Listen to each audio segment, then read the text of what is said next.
네, 오늘의 사건 큐브 시작할 텐데요. 본격적으로 시작하기 전에 오늘 저희가 속보로 시작하면서 전해드렸던 김학의 불법 출금 관련 수원지검 수사팀이 이광철 청와대 민정비서관을 기소하기로 했습니다. 이 내용부터 먼저 짧게 다루고요. 사건 큐브로 넘어가겠습니다. 오늘 두 분과 함께 할 텐데요. 오창석 평론가, 김성수 변호사 함께 하겠습니다. 어서 오십시오. 안녕하세요. 예.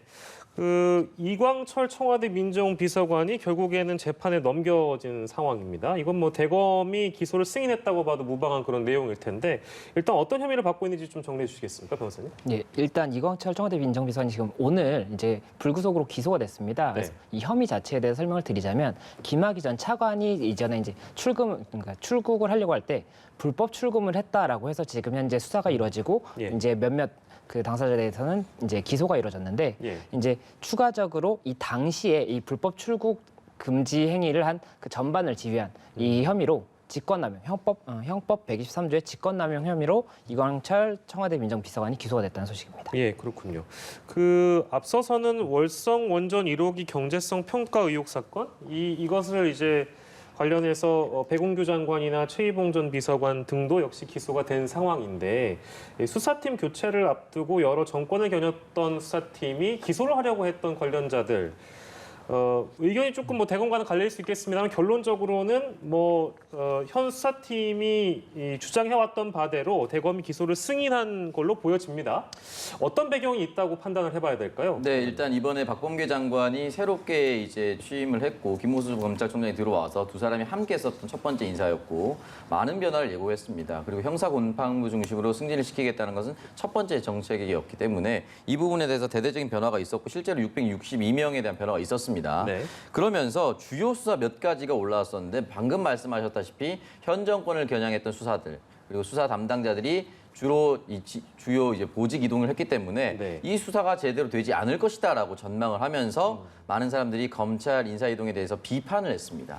하지만 지금 현재 주요 수사들이 거의 다 마지막 날 기소가 이루어지면서 이 기소가 그대로 수사가 이어질 것으로 보이는데 지금 말씀하셨던 이 이광철 비서관에 대해서도 이정섭 형사 3부장이 신임 대구지검 형사 2부장을 부임하기 전 마지막 근무일에 이렇게 꼼꼼하게 이제 기소를 했고 재판에 넘겨졌다라고 볼 수가 있습니다. 검찰들은 현재 자신들이 수사했었던 내용과 증거들이 충분하다고 생각을 하고 있는 것 같고 실제로 이제 월성 원전 같은 경우에는 올해 1월 기사에 이미 감사원에서 충분한 자료를 가지고 있고 검찰도 증거를 많이 확보했다라고 이야기를 남겼기 때문에 이 수사가 갑자기 공중분해될 가능성은 없습니다. 그리고 수사팀이 바뀐다 하더라도 오랫동안 쌓아왔었던 이미 1월 달에 보도가 수만이 되었었던 그 증거들이 사라지진 않거든요. 그럼에도 불구하고 자신이 담당했었던 부분을 끝까지 기소하고 자리로 이동하는 이런 선택을 했단 말이죠. 여기 부분에 있어서는 검찰이 첫 번째로는 이 부분이 충분히 문제가 있다라고 자신한다라고 볼 수가 있고 이 부분은 이제 재판에서 결정이 되겠죠. 두 번째는 김학의 전 차관에 대해서 불법 출국 금지 조처 과정을 이렇게나 꼼꼼하게 한다면 김학의 전 차관의 문제가 불거졌을 때도 이렇게 꼼꼼하게 했다면 출국하지 않고 출국 전에 충분하게 공소시효 만료되지 않고 뭔가 재판이 마무리되지 않았을까라는 아쉬움마저도 듭니다. 네, 그런 해석도 마찬가지로 주셨고요. 근데 이렇게 근무 마지막 날, 그러니까 뭐 이제 수사팀 해체 바로 앞두고 기소를 하는 경우가 왕왕 있었습니까? 이례적인 케이스라고 봐야 될까요, 변호사님 어떻습니까? 제 기억으로는 예전에도 몇 번 이제 수사팀이 이제 인사이동이 있기 전에 기소가 이루어진다든지 뭐 결론을 내고 가는 경우가 있기는 있었습니다. 다만 이번 같은 경우에는 이제 바로 전날이었고 이전부터도 이제 승인을 올려놨었는데 대검에서 바로 마지막 전날에 대검 승인이 이루어졌기 때문에 그런 부분들에 대해서는 조금 이례적이다 이렇게 볼 수가 있을 것 같습니다. 마지막으로요. 아까 제가 말씀드렸던 월성 1호기 경제성 평가 의혹 사건과 관련돼서는 최희봉 전 비서관이거든요. 근데 저희가 지금 다루고 있는 김학의 전 법무부 차관에 대한 불법 출국 금지와 관련된 사건, 이광철 청와대 민정비서관은 현직 비서관이란 말입니다.